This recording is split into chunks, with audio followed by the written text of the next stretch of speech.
Garder la foi dans l'épreuve. Les épreuves dans la vie chrétienne, on en traverse tous. Je ne connais pas de chrétien qui me dit depuis que je suis venu au Seigneur, tout va bien, il ne m'est jamais rien arrivé. J'en doute fortement. Vivre une épreuve, on en traverse tous à différents moments de notre vie, certaines plus faciles que d'autres, on ne va pas se le cacher, et d'autres extrêmement difficiles où on se demande même si on va tenir.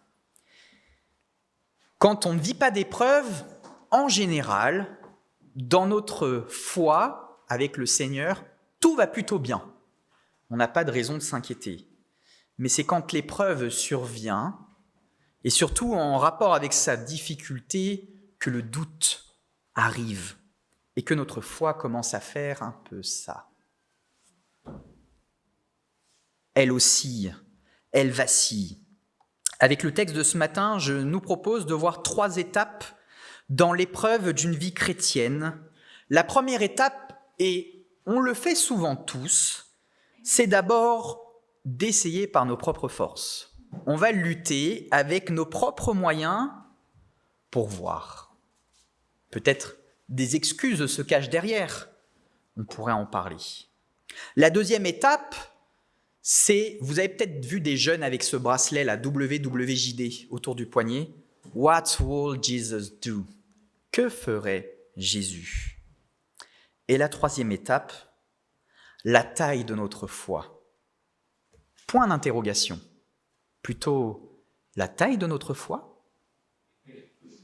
3 étapes dans l'épreuve d'une vie chrétienne. Aujourd'hui, nous allons lire ensemble un texte très connu qui se trouve dans l'évangile de Matthieu, au chapitre 14, le fameux épisode où Jésus marche sur les eaux. Mais avant de le lire, quelques éléments de contexte. Jean-Baptiste vient de mourir à la demande d'Hérode Antipas qui a offert à Hérodiade, la femme qu'il convoite, sa tête sur un plateau. Et ce n'est pas une forme imagée, c'est une forme littérale. Elle lui a demandé sa tête sur un plateau, il lui a porté littéralement sa tête sur un plateau. Jésus apprend la nouvelle et il entre, en toute logique, dans une phase de deuil. Il recherche donc le calme et il recherche la solitude pour passer du temps avec Dieu son Père, pour le prier.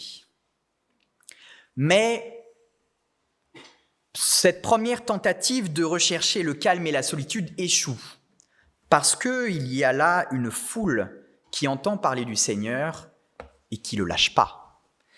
Donc Jésus va être pris de compassion pour elle, il va passer du temps avec elle et surtout il va faire quelque chose de très connu, il va les nourrir avec des pains et des poissons, le fameux miracle de la multiplication des pains et des poissons, dont je ne reviens pas dessus. Après ce miracle, après avoir passé du temps avec la foule, il se retire et voilà donc notre texte qui commence. Matthieu 14, verset 22. On va lire jusqu'au verset 24 pour commencer. Aussitôt après, c'est important, Jésus pressa ses disciples de remonter dans le bateau pour qu'ils le précèdent de l'autre côté du lac, pendant qu'il renverrait la foule. Quand tout le monde se fut dispersé, il gravit une colline pour prier à l'écart. À la tombée de la nuit, il était là, tout seul. Pendant ce temps, à plusieurs centaines de mètres au large, le bateau luttait contre les vagues, car le vent était contraire. On va d'abord arrêter ici notre lecture. C'est intéressant dans le texte, car tout de suite, ça démarre par aussitôt. Il y a comme là quelque chose qui presse. Ça devient urgent. Dieu a déjà remis la prière avec son Père pour s'occuper de la foule. Mais maintenant, le temps change. Il y a un temps pour chaque chose. Il y a un temps pour la nourriture physique, pour s'occuper des gens, mais il y a aussi un temps pour prier. Et maintenant, c'est le temps de la prière. Et celui-ci, Jésus, ne veut pas le laisser filer. Aussitôt après, il presse ses disciples. « Dépêchez-vous de remonter dans le bateau et partez, je renvoie la foule, et moi je vais passer du temps dans le calme, seul, avec mon Père. » Comment considérons-nous le temps de la prière ? Est-ce que nous aussi, parfois, dans notre vie de tous les jours, on se dit, il y a un temps pour chaque chose, et maintenant, c'est le temps de la prière, même si je dois faire d'autres choses. J'ai déjà fait d'autres choses, je l'ai déjà remis à plus tard. Nous ne nous mentons pas, on est un peu les spécialistes dans le domaine. Je dois prier, mais j'ai ça à faire aussi. Puis j'essaie, puis toujours, et puis elle finit par être un peu squeezée. Avec toute humilité, je suis un spécialiste dans ce domaine, malheureusement. Mais il y a un temps pour chaque chose. Il y a un temps pour la foule, il y a un temps pour le travail, il y a un temps pour s'occuper de ses enfants, il y a un temps pour s'occuper de sa famille, et il y a aussi un temps pour le Seigneur. Comment considérons-nous ce temps ? Sommes-nous aussi pressés parfois de vivre ce temps ? Jésus presse donc les disciples de prendre la mer, mais il les envoie en zone risquée. Le vent est fort, les vagues sont hautes, et les disciples ne sont pas dupes. Ils ont dans leur rang certains qui exercent la profession de pêcheurs. Alors pas pêcheurs au sens spirituel, mais au sens d'aller attraper du poisson, vous l'aurez compris. Donc ils sont habitués à prendre la mer. Ils savent à quel moment il faut la prendre et il ne faut pas la prendre. Pourtant, ils obéissent. Jésus les envoie tout droit vers l'épreuve. Une épreuve, une nouvelle.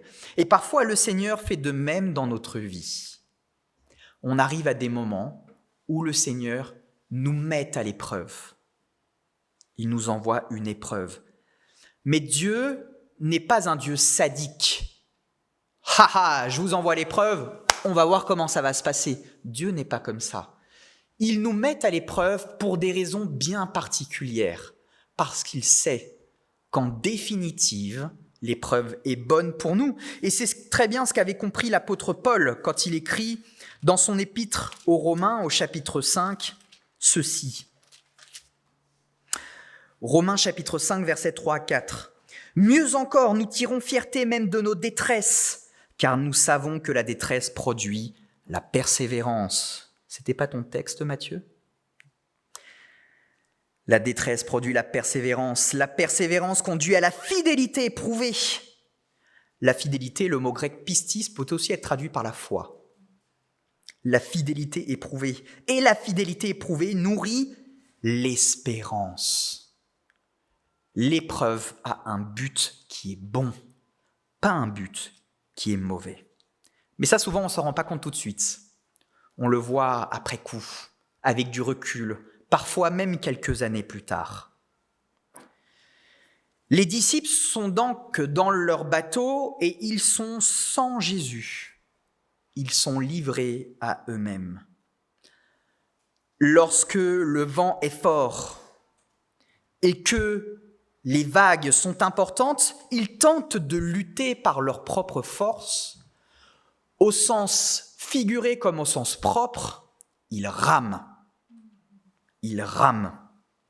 Alors, je ne sais pas si vous avez déjà eu l'occasion de lutter contre des vagues, si vous êtes déjà retrouvé dans cette situation. Moi, ça m'est arrivé en Australie, quand j'étais là-bas, avec un groupe de copains, on a voulu se lancer dans le surf. Ah oui, on a envie de surfer, on est en Australie, il faut apprendre. Mais un peu avec orgueil, et puis aussi parce que le compte en banque n'était pas très florissant, on s'est dit on ne va pas prendre de cours. On loue la planche et on y va au talent. Sauf que le talent, on ne l'avait pas. Et j'ai vu à quel point c'est épuisant. Parce que pour prendre la vague, il faut déjà se rendre à l'endroit où les vagues, elles commencent, pour surfer dessus, évidemment. On ne prend pas les vagues au moment où elles se terminent. Mais donc, il faut se rendre là où elles commencent. Donc, ça veut dire qu'il faut déjà toutes se les prendre de fouet. Donc, vous êtes là, vous donnez tout, vous faites 2 mètres, la vague vous recule de 3. Vous refaites 2 mètres, la vague vous recule de 3. Et là, vous vous épuisez, vous avancez à rien, ça vous frustre, vous n'avez rien surfé du tout, parce qu'on ne vous a pas appris les bonnes techniques. Et bien, parfois, l'épreuve par nos propres forces, je la vois comme ça. On se bat, et hop, la vague recule tous nos efforts, tout ce qu'on a fait. Lutter contre la nature. Un défi bien inégal. En réalité, on a très peu de chances d'en ressortir. L'humain a tenté plein de fois. On peut penser au Titanic, où il s'est dit double coque, que rien ne peut percer. Les icebergs, c'est easy. Bon, le bateau a coulé. Lutter contre la nature, une lutte inégale. Lutter contre Dieu aussi est une lutte bien inégale. Parce que quand on cherche à lutter par nos propres forces, c'est un peu ce qu'on fait. Le Seigneur est bon, il est patient. Il attend donc qu'on se fatigue. Un peu à l'image de Jacob dans le livre de la Genèse, ce texte très difficile où Jacob lutte contre l'ange de l'Éternel. Vous connaissez tous ce texte. L'ange de l'Éternel l'a eu à l'usure. Quelque part, Dieu nous a à l'usure. Mais nous, parfois, on est têtus, on met du temps à s'user dans l'épreuve. On essaye, par toutes sortes de stratagèmes. Je ne vais pas déranger Dieu pour ça, c'est pas très grave après tout. Ou peut-être que si j'essaye par moi-même, je résoudrai le problème plus vite que si c'est Dieu qui s'en occupe. On peut passer par toutes sortes de raisonnements dans cette lutte, perdue d'avance.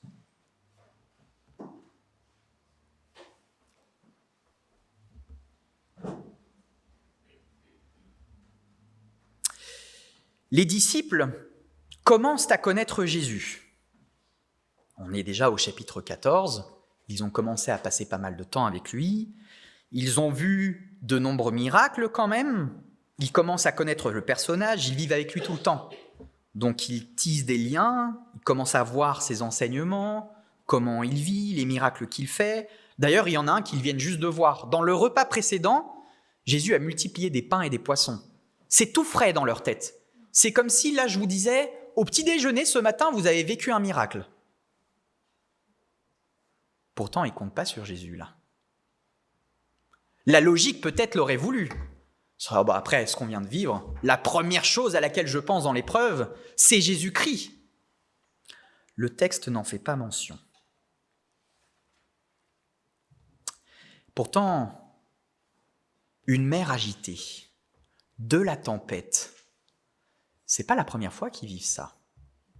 Souvenez-vous cet épisode, quelques chapitres avant, Matthieu 8, on va le lire. Matthieu 8, qu'est-ce que les disciples ont vécu avec Jésus ? Versets 23 à 27. Il monta dans un bateau et ses disciples le suivirent. Tout à coup, une grande tempête se leva sur le lac et les vagues passaient par-dessus le bateau. Pendant ce temps, Jésus dormait. Les disciples s'approchèrent de lui et le réveillèrent en criant « Seigneur, sauve-nous, nous sommes perdus !» « Pourquoi avez-vous si peur ?» leur dit-il. « Votre foi est bien petite. » Alors il se leva, parla sévèrement au vent et au lac, et il se fit un grand calme.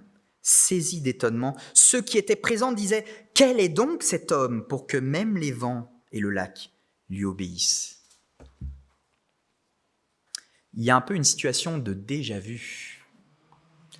On a déjà vu, sauf que, à la différence, dans la première étape, Jésus était avec eux. Là, il n'est pas là. Comment va-t-on faire ? Pourtant, ils ne comptent pas sur lui. Ils ne l'appellent pas. Peut-être parce qu'ils se disent « Il est loin, il ne nous entendra jamais. » Mais ils le connaissent. Alors, 2 questions pour nous. Comptons-nous sur Dieu en toutes circonstances ? Et comment comptons-nous sur lui ? Parce que parfois, on peut aussi se mentir à nous-mêmes. On peut croire qu'on compte sur Dieu tout en faisant les choses de nous-mêmes. Je compte sur toi, mais c'est moi qui fais. Est-ce qu'on compte alors vraiment sur lui ? C'est discutable. Je ne suis pas en train de juger. Passons à la 2e étape. Que ferait Jésus ? What will Jesus do ? Lisons la suite, Matthieu 14, versets 25-27. Vers la fin de la nuit, Jésus se dirigea vers ses disciples en marchant sur les eaux du lac. Quand ils le virent marcher sur l'eau, ils furent pris de panique. « C'est un fantôme !» dirent-ils. Et ils se mirent à pousser des cris de frayeur. Mais Jésus leur parla aussitôt.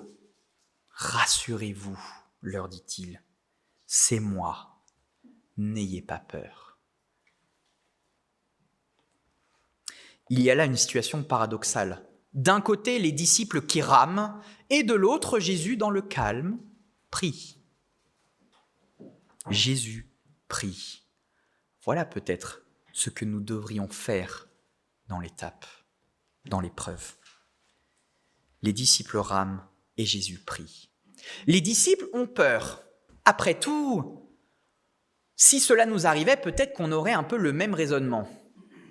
Imaginez, on est là sur un lac, c'est un peu la tempête, les vagues sont importantes, on rame, on s'épuise. Et là, vous voyez quelqu'un qui marche sur l'eau et qui vient à votre rencontre. Qu'est-ce que c'est que ça ? Ça y est, on commence à halluciner. On devient fou. C'est un fantôme, pense-t-il. Mais il n'en est rien.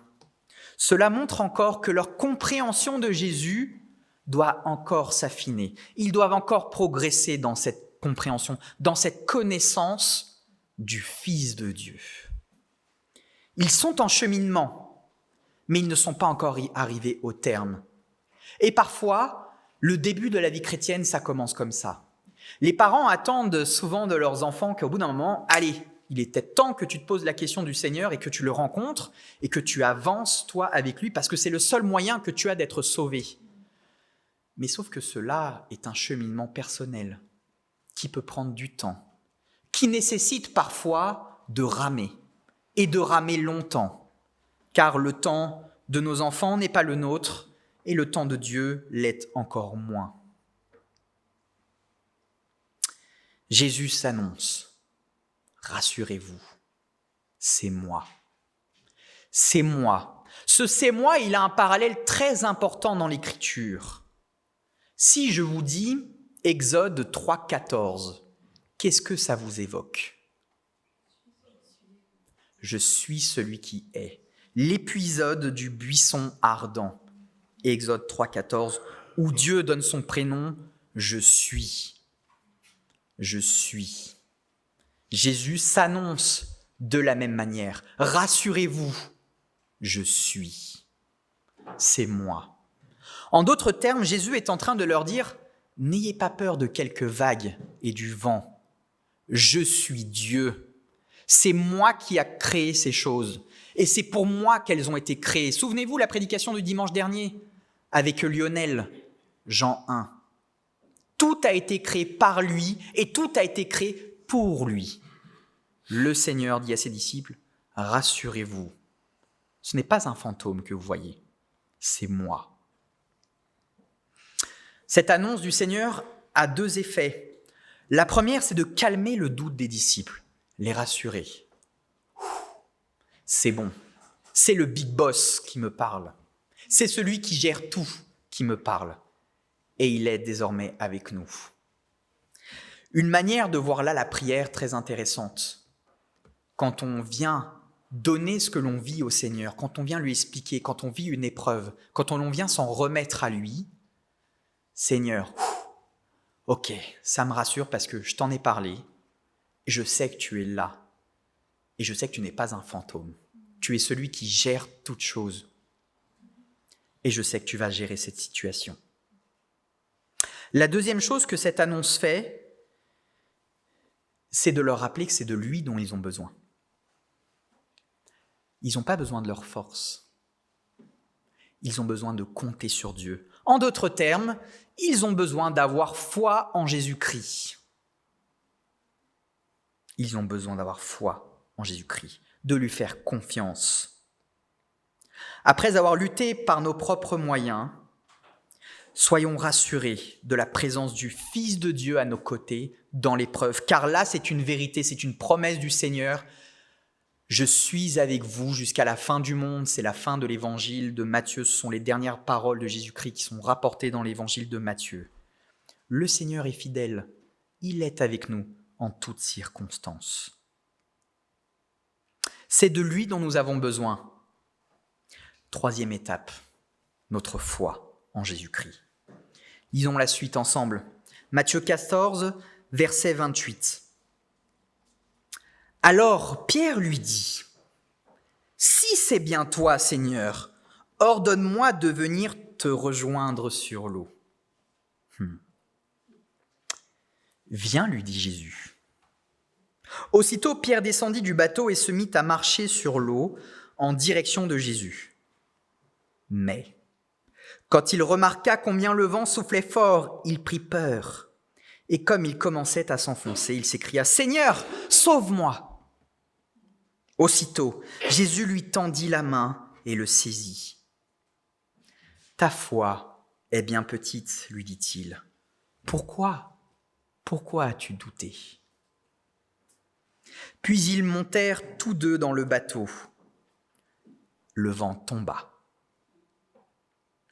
Les hommes qui se trouvaient dans l'embarcation se prosternèrent devant lui en disant « Tu es vraiment le Fils de Dieu. Tu es vraiment le Fils de Dieu. » La demande de Pierre est somme toute bizarre. « Si c'est bien toi, demande-moi de te rejoindre. » Qui aurait demandé ça au Seigneur ? Pas moi en tout cas.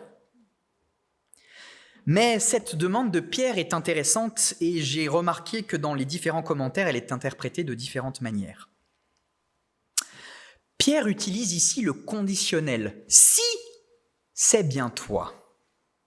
Pour moi, ceci montre la foi de Pierre à l'égard de Jésus. Si c'est bien toi, alors je ne crains rien et je peux y aller. Par contre, si ce n'est pas toi, jamais je tente l'expérience. Cela montre la foi de Pierre à l'égard de Jésus, mais aussi sa soumission à sa volonté. Ordonne-moi de venir. Si tu ne me demandes pas de venir, je n'y vais pas. Et cela déjà nous esquisse ce qu'est la foi, d'être capable de demander des choses au Seigneur, d'avoir l'audace de les demander, mais surtout de lui faire confiance et d'être soumis à sa volonté. Je doute que si le Seigneur lui avait dit « Par contre, c'est bien moi, mais ne me rejoins pas », je ne suis pas sûr que Pierre aurait tenté de se jeter à l'eau. D'autant plus que je ne suis pas sûr non plus qu'à l'époque, les bouées de sauvetage, ça existait. Et le texte ne mentionne pas si Pierre savait nager. On n'en sait rien. La réponse de Jésus est somme toute aussi bizarre. « Ok, viens à moi. » Le Seigneur invite Pierre à mettre sa foi en action. « Ok, viens à moi. » Et Pierre le fait. Est-ce que nous l'aurions fait ? Est-ce que nous nous serions jetés à l'eau, comme le dit l'expression française ? Faire le premier pas, mettre sa foi en action. Ce n'est pas agir n'importe comment. C'est agir en soumission à la volonté de Dieu, mais ce n'est pas non plus rester passif et ne rien faire. Pierre met en œuvre sa foi et qu'est-ce qui se passe ? Le miracle se produit. Pierre aussi marche sur l'eau. J'aurais bien aimé savoir ce que ça fait. Mais qui est la source du miracle ? Est-ce que c'est la foi de Pierre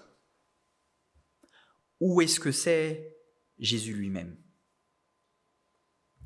C'est une question qui est importante parce que la foi n'est pas souvent bien comprise dans la Bible. Et c'est d'ailleurs très intéressant de se poser la question. Moi, je me le suis posée et en fait, je me suis rendu compte pendant mes études de théologie que j'avais énormément de mal à répondre à cette question. En fait, la foi, c'est quoi ? Eh bien, c'est pas si simple de répondre. Souvent, on répond avec des données justes, certes, mais c'est souvent des réponses qui sont partielles. On ne donne pas l'intégralité de ce qu'est réellement la foi. Et cette compréhension de la foi, parfois, elle nous trompe. Ça fait qu'on ne comprend pas vraiment les bonnes choses. Certains auraient pensé ici que dans ce texte, c'est la foi de Pierre qui fait le miracle. Mais la foi de Pierre, elle n'a pas de pouvoir magique.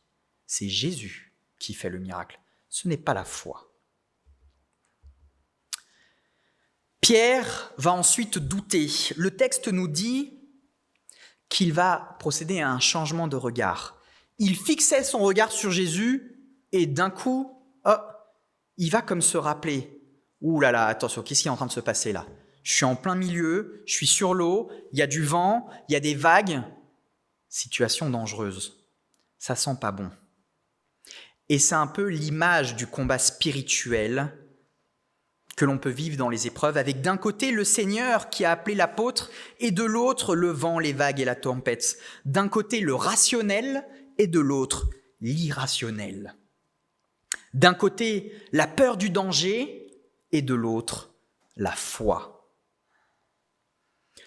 Au lieu de garder son regard sur Jésus-Christ, au lieu de dire oui, il y a la tempête, oui, il y a le vent, oui, il y a les vagues, mais surtout il y a Jésus-Christ, l'apôtre va changer son regard. Et il va le porter non plus sur le Christ, mais sur les difficultés et sur le risque de l'épreuve. Le risque de l'épreuve, c'est la chute. La situation est risquée. Pierre peut mourir. C'est pour ça qu'il crie au Seigneur, quelque chose qu'il a déjà crié au Seigneur. On vient de le lire juste avant dans Matthieu 8. « Sauve-moi » Ah, encore cette demande. Et le Seigneur lui répond, « Parce que tu as eu foi en moi, tu es sauvé. » Il ne le répond pas dans le texte là, mais il le dit à plein d'autres endroits, notamment aux personnes qui sont malades, les aveugles, les possédés, le centurion romain, etc. « Parce que tu as eu foi en moi, tu es guéri. Parce que tu as eu foi en moi, tu es sauvé. » En grec, le terme « guérir » et « sauver » sont parallèles. Il y a beaucoup de liens entre les deux. Nous croyons que nous sommes sauvés par le moyen de la foi en Jésus-Christ, sauvés de la mort par la vie éternelle. Quand je parle de la mort, je parle de la mort spirituelle, même si là le texte parle de la mort physique. Sauve-moi, parce que tu as eu foi en moi, tu es sauvé.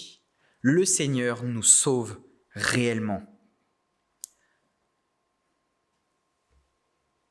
Tant que son regard était fixé sur Jésus, il avait la foi. Quand il a changé son regard pour le porter sur les difficultés, il a perdu la confiance qu'il portait à celui qui l'avait appelé. Sylvain Romerowski, alors je sais pas, on reçoit ce petit fascicule de l'Institut Biblique de Nogent, on le reçoit ici, souvent je les mets derrière. Je ne sais pas si certains le prennent parfois pour le lire et le remettre, mais dans celui-ci, il y a un article super intéressant de Sylvain Romerowski qui s'appelle « La foi comme une graine de moutarde ». Vous connaissez cet épisode dans la Bible sur lequel j'ai déjà prêché, où l'auteur montre qu'il n'est pas question de taille de la foi, comme beaucoup l'interprètent, parce que dans le texte de la graine de moutarde, Jésus dit que si nous avions une foi comme une graine de moutarde, nous pourrions demander à la montagne de se jeter dans la mer, etc. Vous connaissez la suite. Une graine de moutarde, c'est tout petit. Donc il n'est pas question de la taille de la foi. Il est question d'avoir simplement la foi. Tu l'as ou tu l'as pas. Et si tu as confiance en Dieu, même si ta confiance n'est pas très grande, c'est suffisant. C'est la foi qui sauve. Ce n'est pas la taille de la foi qui sauve. Voici ce qu'il écrit par rapport à la foi, l'auteur. La foi est dépendance de Dieu. Elle regarde à Dieu et non à soi, non à elle-même ou à son degré de conviction. Car ce qui fait la foi, c'est de s'en remettre totalement à Jésus et d'attendre tout de lui. Je le relis. La foi est dépendance de Dieu. Elle regarde à Dieu et non à soi, non à elle-même ou à son degré de conviction. Car ce qui fait la foi, c'est de s'en remettre totalement à Jésus et d'attendre tout de lui. Jésus, par sa seule présence, fait tomber le vent. Il entre dans le bateau et le vent s'arrête. Le fait d'être avec lui, ça change tout. Nous ne sommes pas seuls, le Seigneur est avec nous. Et le texte termine, verset 33, par une déclaration de foi. Tu es vraiment le Fils de Dieu. C'est intéressant parce que dans le texte qu'on a lu avant, dans Matthieu 8, les disciples se disent « Qui est donc cet homme à qui même le vent et le lac lui obéissent ?» Là, les choses changent. Tu es vraiment le Fils de Dieu. On passe une nouvelle étape dans la connaissance de Dieu, dans la connaissance de Jésus. On commence à se rendre compte de qui il est vraiment. En conclusion, face à l'épreuve, il y a plusieurs étapes qui existent.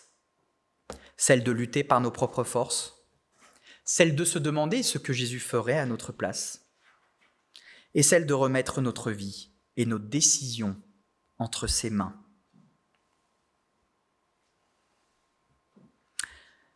Gardons notre regard sur Jésus, même quand la tempête est forte. Amen.